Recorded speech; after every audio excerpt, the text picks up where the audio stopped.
right. So today we're going to shift gears and get into some physical stuff.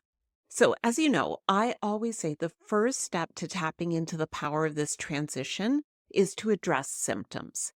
Of course, if we have symptoms and we're not sleeping and we feel like an emotional mess, then we can't harness the power of this transition.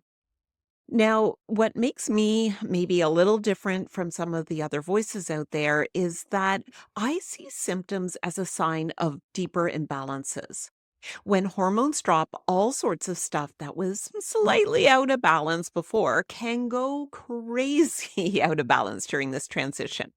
So, if we treat menopause symptoms not as a hormone deficiency issue, but as a sign that there are deeper imbalances, then when we correct those imbalances, not only do the symptoms improve, but we're healing on a much deeper level and end up having access to levels of health we may not have experienced for many years, decades even. I know this is a shift from the way we talk about menopause symptoms, that they all stem from dropping hormones. But really, it is the hormones dropping that actually uncovers deeper imbalances that then go on to create symptoms. I know this is a total shift from the way we generally talk about menopause symptoms, that they all stem from dropping hormones.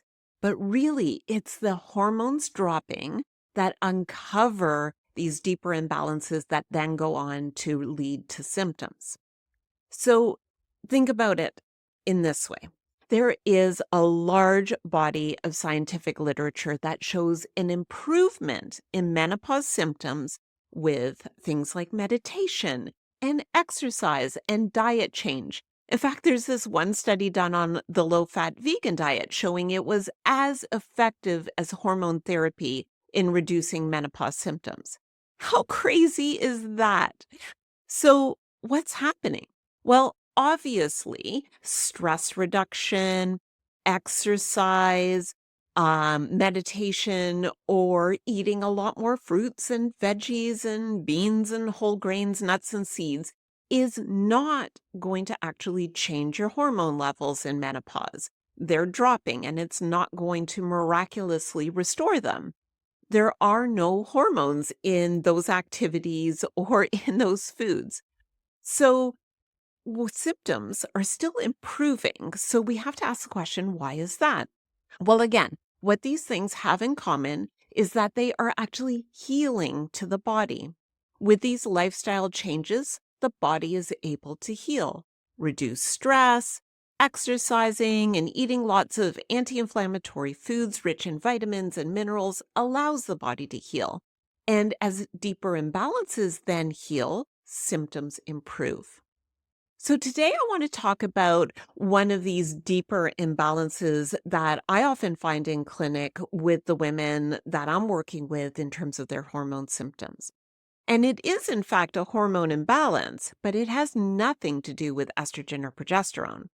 Today, we're going to focus on insulin, which is a very important master hormone. And by that, I mean it's a hormone that affects many other hormones and systems in your body, and it's a significant contributor to metabolic chaos and hormone symptoms. So, you, of course, may have heard of insulin related to diabetes, and it definitely is related to that. But you don't have to be diabetic to have insulin issues. And those insulin issues can drive hormone symptom chaos. So here is my little explanation about what insulin does in the body. Okay, picture this. There's a house with a wood burning stove that keeps the house warm and running smoothly. And in order to keep the fire going, we of course have to bring in wood from the woodshed into the house and put it in the wood stove. So to bring the wood into the house, we need to carry it in through the door. But what if one day you go out to the woodshed to grab some wood and being conscientious, you decide to lock the door behind you? You put the key in your pocket and you go to grab the wood to bring it in to fuel the stove to warm your house. So as you come back, you see that some little punk kid has come around and shoved gum into the lock of your door. You take out your key and you try to put it in the lock, but because of all that gum in there, you can't get the key into the lock to open the door and bring the wood into the house to burn. So, what do you do with that wood? Well, you have this huge handful of wood. You have to store it somewhere so you can figure out how to get into your house again. So, you store it in the garage. Just stuff it away in there for now. Now, I know you may be wondering at this point why I'm talking all about a house with like gum in the lock and a wood burning stove. But this is the analogy I use in order to understand how insulin works. So, glucose or sugar, which comes from food, is the wood. It's the main fuels our cells use to burn energy. And we need to get that wood or like that sugar into our cells. And our cells are like the house. So, we need to bring that sugar into our cells so that we can burn it for fuel. Insulin is the key that allows us to open the door of the cell to bring the wood or the glucose sugar in to burn for fuel. And sometimes we run into problems in the body where there is gum in that lock, and insulin can't open the door to our cells, which means we can't bring the sugar into the cells to burn, and we've got to store it somewhere else, which is usually around our midsection and around our organs, which can cause a lot of health issues long term. Now, some of the signs of insulin resistance include that weight gain, particularly around that midsection belly region, but it also includes a whole host of other symptoms. So things like night sweats and hot flashes, feeling fatigued during the day. Is this starting to sound just a little bit familiar? Also, we may have increased blood sugar on testing or be diagnosed with high blood pressure or high cholesterol. We may notice we're feeling hungry or snacking more after meals, or have the opposite issue of feeling like we're having blood sugar drops. Cravings can surface like wanting excess sugars and sweet things or carbs or processed foods. And then don't forget the brain fog. Our cells in our brain rely primarily on sugar, on glucose, in order to have the fuel they need to work properly. And when we can't get glucose into the cells in our brain, then those cells are running on empty. And with no fuel, hello, brain fog.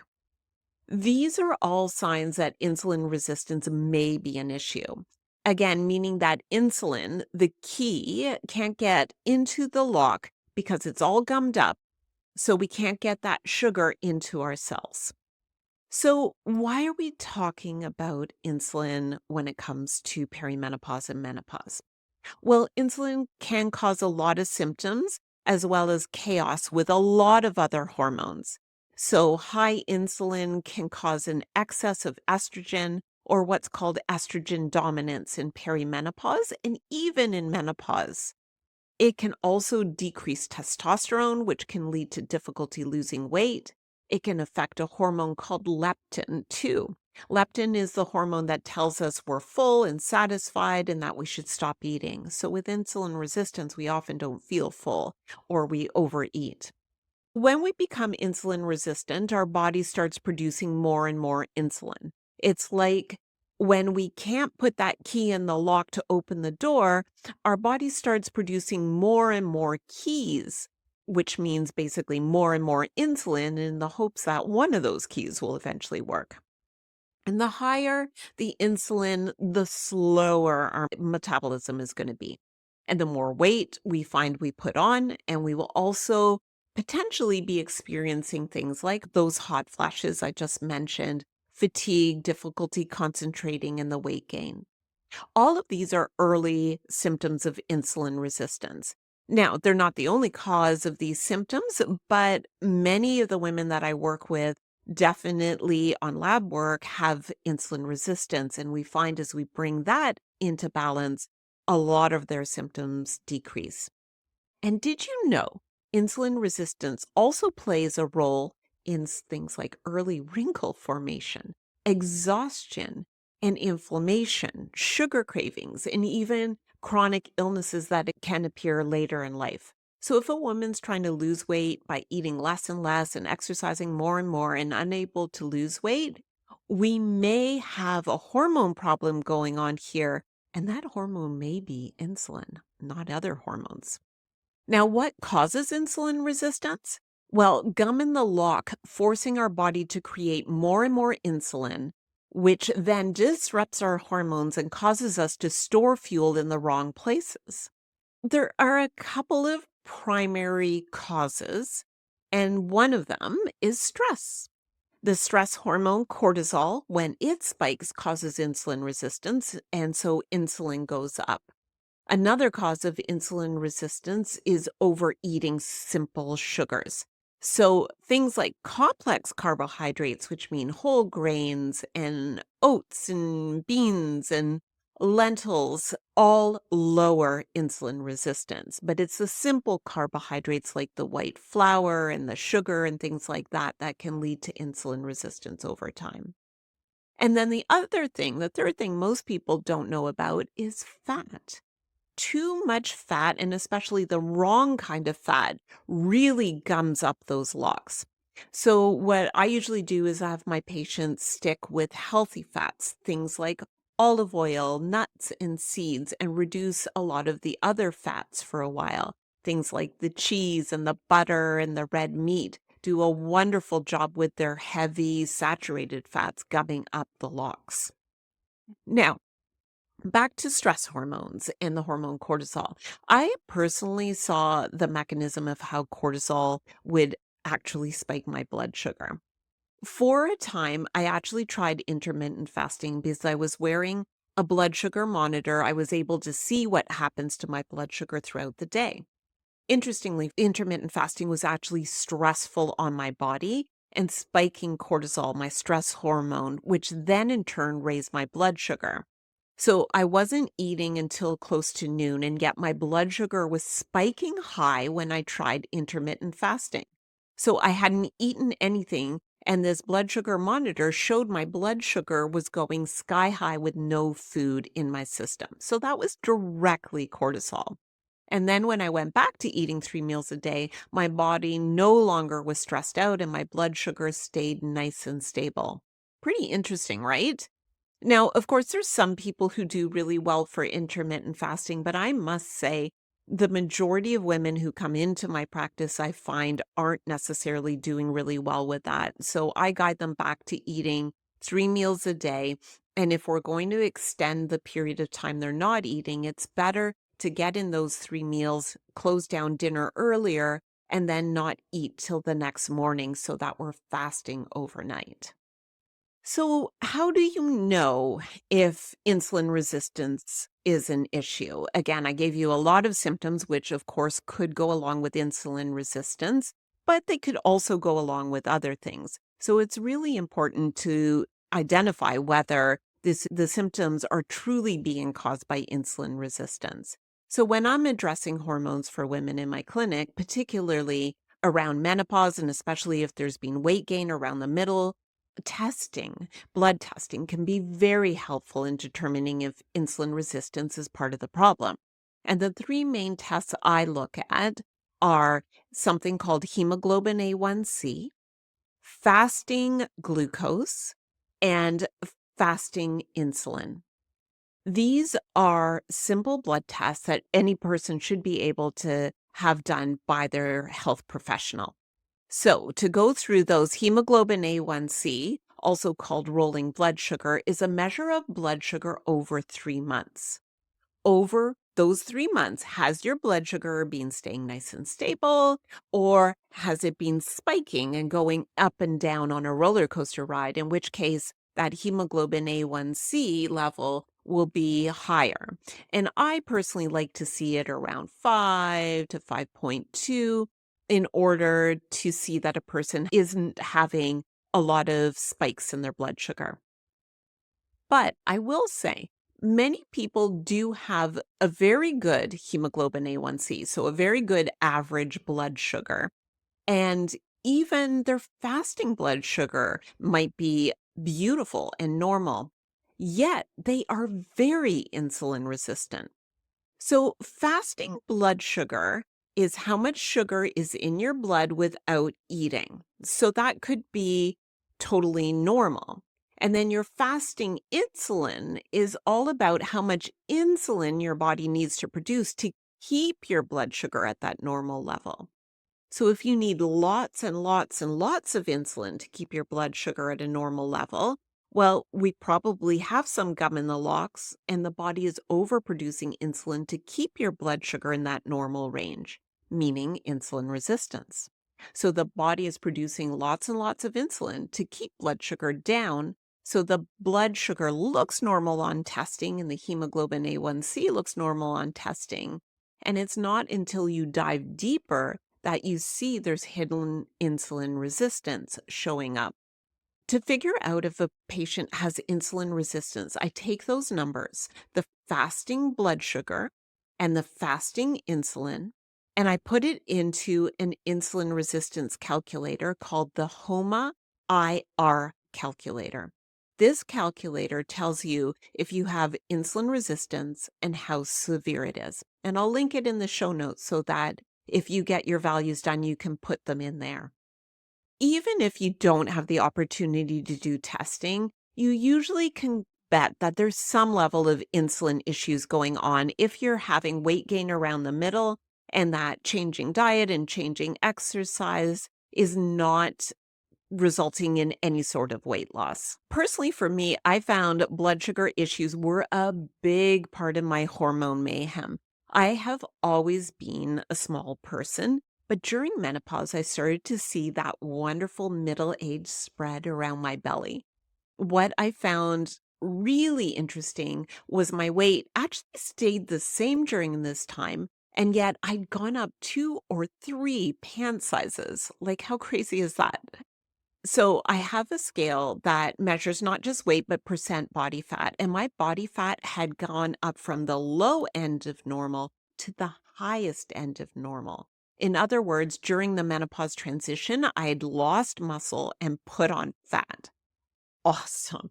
And then when I measured my blood sugar, I found out why. I was actually in the almost pre-diabetic range. Yikes. Now, looking back, I think that was a combination of factors that affected and tipped the balance for me. There was hormone chaos from menopause, genetic predispositions to blood sugar issues if I go out of balance, high cortisol, which came up on testing from gut issues I had going on and from stress. And I had 2 incredibly sedentary years during COVID and switching to online practice. So I didn't have movement. I had high stress. I had genetics. I had menopause, combining all to create blood sugar imbalances. And what was really interesting to me about this journey is that although I knew this from clinical practice, that insulin is a major hormone imbalancer that can drive a lot of what we call hormone symptoms, I began to see in my own personal menopause experience that this was definitely going on for me. I radically changed the way I was eating in order to bring blood sugar under control and to be really stable at a nice, consistent level. And I found very, very quickly my hot flashes went away. And I was even able to stop the herbal supplements I was taking to keep those hot flashes under control. I also saw that using my blood sugar monitor, that when I ate foods that would spike my blood sugar, my hot flashes actually returned. Crazy, right? So, what do we need to do in order to lower insulin? Well, the goal is to repair and grow new healthy insulin receptors. Basically, change those locks. They're all rusted up and gummed up. We need brand new ones. So we can have a lock where the key can actually fit in and do its job properly so that we don't have to produce so much excess insulin. So there are 4 main things we can do that help repair insulin receptors. Number 1 is focusing on eating the foods that stabilize blood sugar.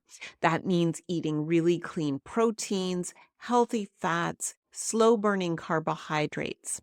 By clean proteins, I mean things like the lentils, black beans, pinto beans, fish, chicken. All of those really help to stabilize blood sugar.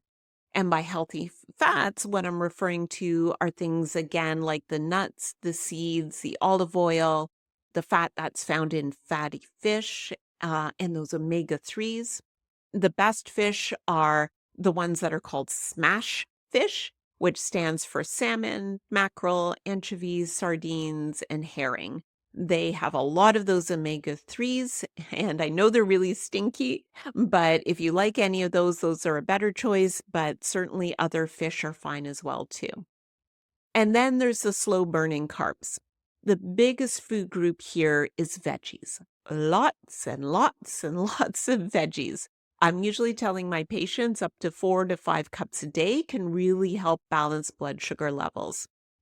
And lastly, it goes without saying, diet wise, to start eliminating a lot of those simple sugars, the white flours and the white sugar, or in fact, any sugar. So starting to reduce those. So that's diet. That's number one. Number two is focusing on exercise. So, a couple different reasons. Exercise burns the sugar stored in our muscles for fuel. And if we empty the storage of sugar in our muscles, then the next time we eat and blood sugar rises, our body then has room to store those sugar in the muscles as opposed to storing it as fat. This is what happens when the storage in muscles is full. So the sugar can't go into the muscles, so it has to be put somewhere else, so it gets deposited as fat. So something as simple as walking every day is amazing for lowering blood sugar. And then there's certainly a lot of research in terms of HIIT exercise, HIIT standing for high intensity interval training. That's really good for insulin resistance. And that's basically where you're doing an exercise, like let's say sitting on a stationary bike and you're pedaling slowly for 2 minutes, followed by an all-out sprint as fast as you possibly can for 30 seconds, and you repeat those intervals going back and forth between the easy pace and the all-out sprint about 7 times. So although HIIT training can be very, very helpful for insulin resistance, I typically am more commonly suggesting to women the walking, because most women are coming to see me when they're very depleted and very burnt out. So doing a high intensity exercise actually spikes even more of the stress hormone in their body. So I usually start, in fact, with the walking, and that works so wonderfully for blood sugar balance. And then the other reason why exercise is so important is that by building muscle, we have more of those cells, those muscle cells, which are amazing for burning sugar really quickly. As I said, in terms of my journey, I had lost muscle because I was so sedentary during COVID and gained fat. My metabolism had dropped because I didn't have enough of those muscle cells to burn sugar. So again, building up muscle through exercise is wonderful. All right, number three, the next intervention that helps heal insulin resistance is the use of targeted supplements. So a number of supplements that are being studied for their effects on insulin resistance and lowering blood sugar include ones called alpha lipoic acid, berberine, chromium. There's fenugreek, cinnamon, and bitter melon. All of those are being studied. You may have heard a lot about berberine. That's been definitely out there in social a lot these days.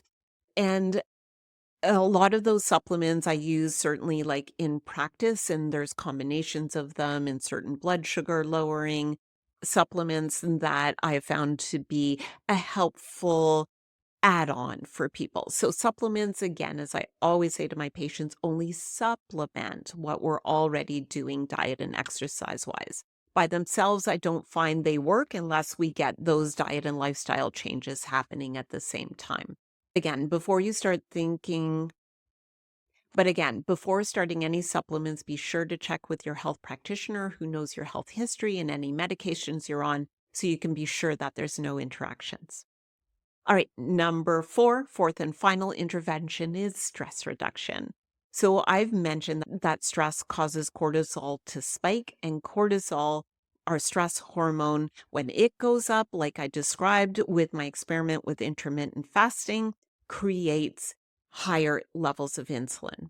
There are many ways to lower stress, and those include healthy routines, A good bedtime routine, I think, is essential. Exercise, of course, reduces stress. Meditation, breathing exercises, there's many things that we can do. And also, I think looking maybe a little bit deeper during this transition, we as women have a plate that is overfull, not of food, but of to-dos and responsibilities and taking care of everybody else. And sometimes it's looking really honestly about what we can do and hopefully what we could also offload from that plate that can reduce a little bit of that burden of go, go, go, go.